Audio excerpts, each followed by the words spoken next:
Mhm. Hi, this is Lysha Holmes of Key Recruitment, and I'm really delighted to welcome today Emma Morris of Embrace HR. How are you? Hi, Lysha. I'm good, thank you. How are you? I'm very good, thank you very much indeed. Thanks very much for joining me today. So for anyone that doesn't know within my network who you are and what you do you just want to give an overview of what your business does? Yeah, so as I say, Emma Morris from Embrace HR. I'm a HR consultant. I support businesses from very small businesses to really large organisations, doing all kinds of things from under normal circumstances, policy work, investigations, training for managers, all that kind of thing, really. So, yeah, lots of employee contacts, lots of employer contacts. Fantastic. And obviously you and I have met through the Ramsbottom connections.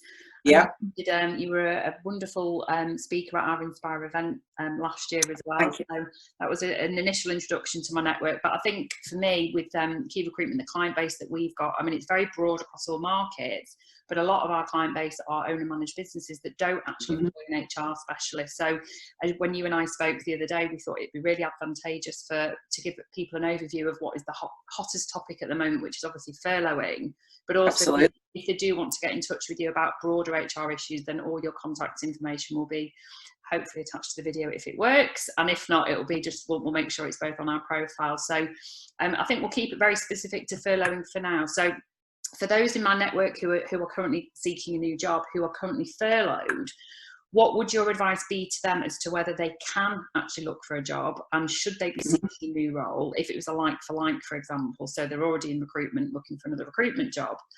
And then the second part of that question is for somebody like myself who is a recruiter, should we be discouraging them to look for a new job whilst they're furloughed? What would your advice be? Okay, so there's two distinct aspects to this, really.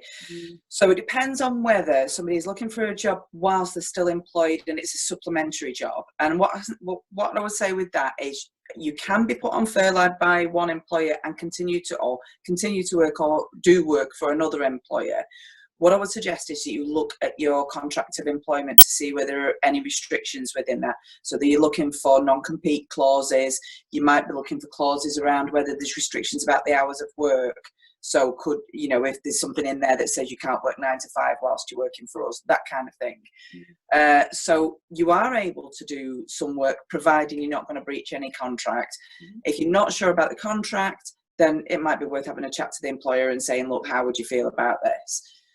Secondly, if somebody does think that there might be a risk of returning to business as usual, and they want to seek more new work, then they're absolutely permitted to do so. So bear in mind that an employer can still make somebody redundant whilst they're on furlough or when they return from furlough. So if somebody's thinking, this might be a good time to review my options, yeah, absolutely fine. If somebody's offered a new position and it's a brand new position, then they just need to follow the normal rules of resignation and just follow that and give their employer notice in the usual way. That's really useful, and I hope that there's lots of people listening that will take that on board, so, including myself actually. So for employers listening, how often should you be maintaining contact with the staff that you've actually furloughed? So what is acceptable, and then what could potentially be breaching the rules in terms of contact? Okay, so it's really clear in terms of what employers can and can't do. You can't ask your employee to do any work that makes money for your organisation or a linked organisation, and any work that provides a service for your organisation or any linked organisation. But an employee can take part in volunteer work, they can take part in training, providing it doesn't do the revenue generation or provide the service. And in fact, some of the guidance says that furloughed employees should be encouraged in taking part in training.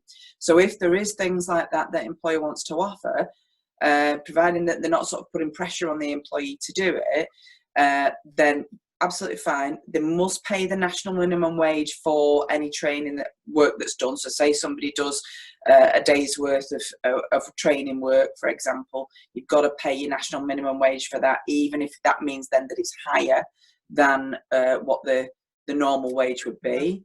So you've got to pay 100% of that. And my understanding is that doesn't break the furlough, it doesn't breach the terms.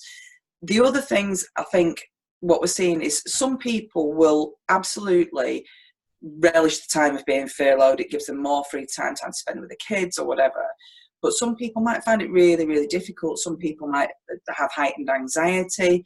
It might affect their mental health. It might lead to some employees feeling more isolated. So I think it is important and maybe even crucial for employers to still maintain some form of contact with their employees.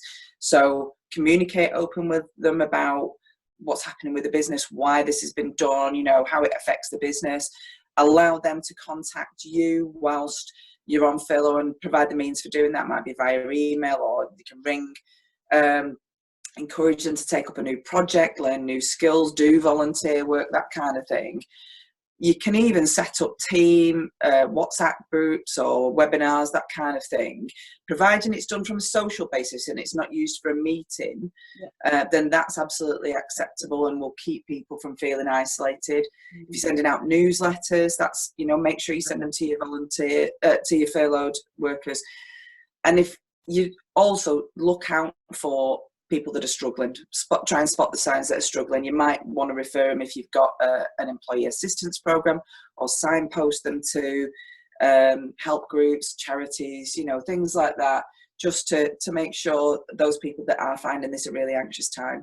That's really useful. And actually, I think when I've been catching up with a lot of my clients over the last few weeks, and I've talked to them about how they're feeling it from the sort of front end, if you like, of their furloughed staff. That's their biggest concern, is the mental health of their staff. So, and I think that typically, especially in my sector, the recruitment sector, mental health has only really become something that's been talked about over the last 12 to 18 months, which is absolutely wonderful.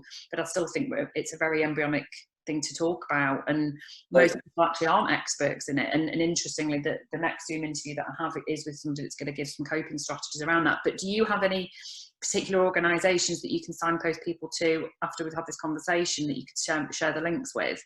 Absolutely, yeah. I think mental health charities, certainly, so yeah, I can provide links. Emma, thanks. So for staff that have been furloughed, what tasks are permissible? You've talked, obviously, they can do voluntary work, and if the employer is actually making up 20% to give them the sort of total salary, could they legitimately spend one day a week doing their job? The short answer to that is no. Right. So you can't have any work for the employee, even if they're doing the top up. So it is, if you think about that comes under the service provision, that kind of thing. Right. So no, absolutely not.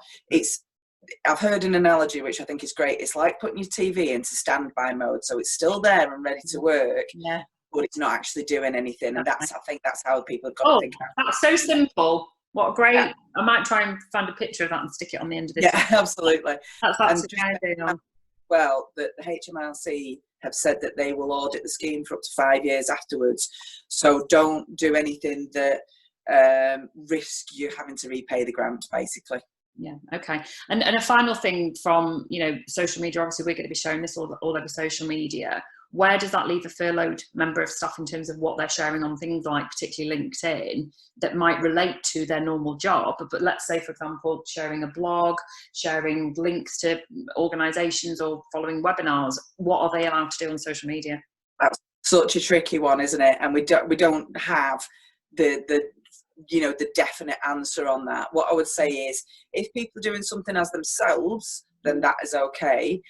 Don't be doing posts as, if you've got an employer account, then I would say that is probably a little bit too risky. If somebody's going on representing themselves as part of that company, don't do it. It's too much risk. If they're doing it as part of themselves, yeah, I would say that's acceptable. This is where the whole personal brand, company brand, there's a real sort of fine line, isn't there? And it blends into one. It's absolutely wonderful. Thank you. I mean, I think you've covered actually quite a lot there in a relatively short period of time. And like I said, if any of my connections want to discuss this further, Emma's an independent consultant, please get in touch with Emma independently. And I'll look forward to hopefully seeing you at some point around Ramsbottom. I'll be in touch. And thanks for all your help with me with regards to Shannon and my business too. You've been really useful, honestly. You've been wonderful. No problem. And this situation won't last forever, will it? So hopefully soon we'll be thinking about how to get people back into work, how to get them back motivated. And we will get you back on. We're going to get you back on when, as we head towards the end of this 3 weeks, if that's something that we've got a traffic light system to reintroduce people to work, that's what we want to talk to you about, how people can start to get themselves ready to get back into work and how employers can do it too. So this space, everyone. Thanks. Great. Brilliant. See you soon. See ya.